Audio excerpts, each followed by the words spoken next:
आपका बेटा बहुत संस्कारी है। तीर्थ सचमुच में बहुत अच्छा लड़का है। तीर्थ बता रहा था कि तुमने केटरिंग सर्विस शुरू की है। जी आंटी। बहुत अच्छा। तो तुम मेरे बेटे के शादी की केटरिंग तो कर पाओगी ना? कौन सा बेटा? मेरा लाडला तीर्थ, इसी की तो शादी है।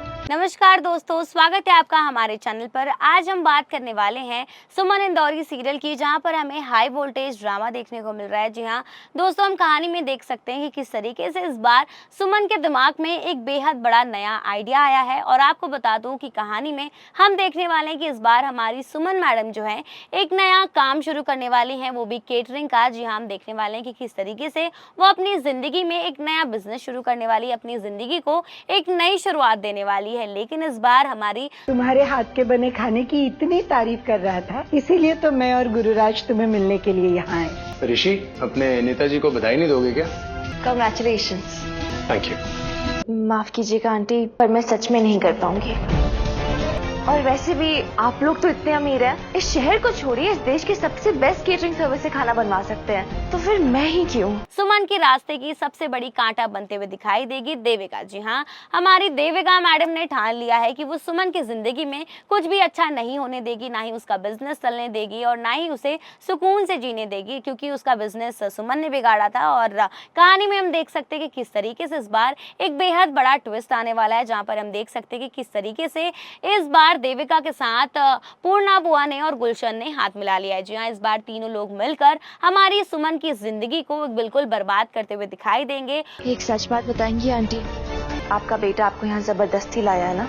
सुमन जी, मेरी गीतू पे कोई जबरदस्ती नहीं चलती, स्पेशली मेरी तो बिल्कुल भी नहीं। वो कह रहा, मेरी गीतू को मेरे मुंह से आपकी चाट की बहुत तारीफ सुनी है उन्होंने।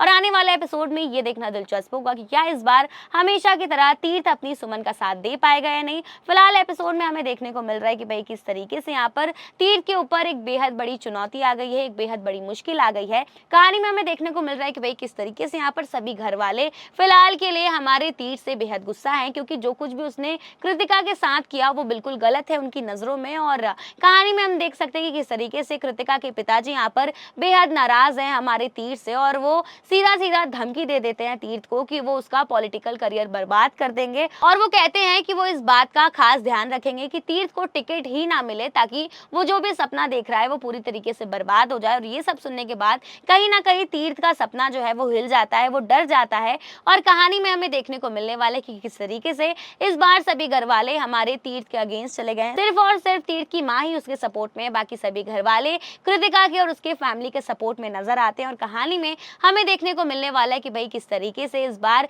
हमारे कृतिका मैडम के पापा जी जो है वो तीर्थ को बेहद खरी खोटी सुना रहे हैं, उसके बारे में कई सारे अनाप शनाप बातें कर रहे हैं, जिसे सुनने के बाद तीर्थ को बेहद गुस्सा तो आता है, लेकिन वो अपने गुस्से को एक्सप्रेस नहीं कर सकता। क्यों? सिर्फ अपना पॉलिटिकल करियर बचाने के लिए। और कहानी में हमें देखने को मिलने वाला है कि भाई किस तरीके से इस बार तीर्थ के सामने एक बेहद बड़ी चुनौती आएगी। और वो चुनौती ये है कि तीर्थ को कृतिका से शादी करनी होगी। जो पहला मुहूर्त आएगा, जो सबसे पहला जल्द से जल्द मुहूर्त आएगा, उसी मुहूर्त में इस बार तीर्थ को कृतिका से शादी करनी होगी, अगर उसे अपना पॉलिटिकल करियर बचाना है। तो आने वाले एपिसोड में हमें देखने को मिलेगा कि भाई इस बार तीर्थ ने शादी के लिए हामी भर दी है। तो ये देखना दिलचस्प होगा कि क्या इस बार तीर्थ और कृतिका की शादी सच में हो जाएगी या फिर नहीं।